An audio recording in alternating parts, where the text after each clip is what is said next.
कायदे आज़म या इनकी तस्वीर की तज़हीक करने पर सज़ा का बिल मंजूर।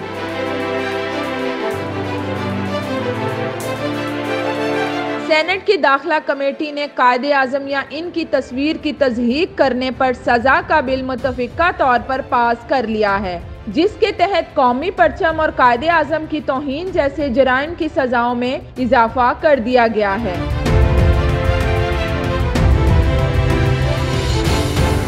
मुजवज़ा कानून के तहत ताज़ीराते पाकिस्तान में नई सेक्शन 123C को शामिल किया गया है, जिसके तहत कौमी परचम और कायदे आज़म की तौहीन जैसे जराइम की सज़ाओं में इजाफा किया गया है।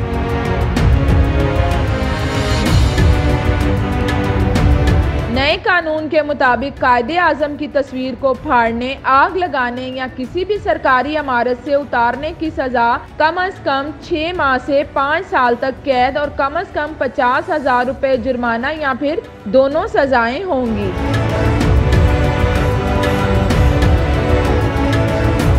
पाकिस्तान के कौमी परचम की तौहीन करना पहले ही काबिले सज़ा जुर्म है और अब मुजवज़ा कानून के मुताबिक कायदे आज़म की तौहीन करने के जुर्म की सज़ाओं में इजाफा किया गया है।